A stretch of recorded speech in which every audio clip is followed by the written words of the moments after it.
آپ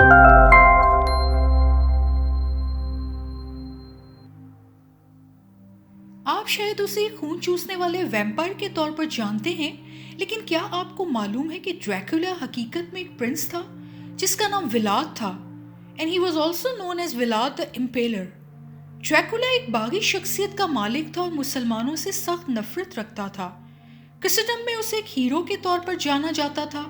اپنے دور میں بغیر کوئی رحم دلی دکھائے اس نے ظلم کی کئی مثالیں قائم کی، ہزاروں مسلمانوں کو زندہ جلایا، ان کے سر قلم کیے، and he impaled them on stakes۔ اگر آپ میں سے کسی نے کبھی امپیلنگ کے بارے میں نہیں سنا تو یہ یاد رکھیں، یہ ایک انتہائی بھیانک چیز ہے جس میں جسم کے اندر تیز میخیں گاڑ دی جاتی ہیں without penetrating any vital organs، جب تک وہ ان کے منہ سے باہر نہ نکل آئے۔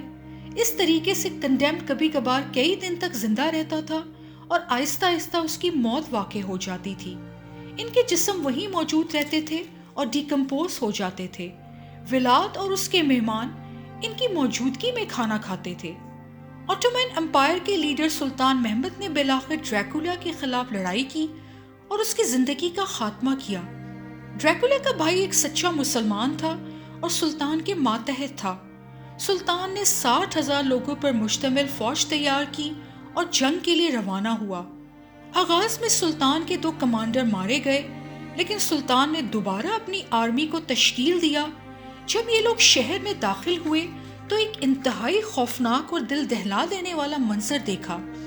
دور دور تک کئی ہزار مسلمان مرد، عورتوں اور بچوں کو میخوں پر لٹکایا ہوا تھا۔ سلطان کے لیے ایک انتہائی تکلیف دہ منظر تھا۔ وہ تو ایک مسلمان کو بھی مردہ نہیں دیکھ سکتا تھا اور یہاں 20,000 مسلمان اس کے سامنے اس حالت میں موجود تھے۔ ڈریکولا کے بھائی رادو نے سلطان کی سربراہی میں اپنے بھائی کو شکست دی اور آخر میں سلطان نے ولاد کا سر قلم کیا اور اس کو لے کر استنبول آیا۔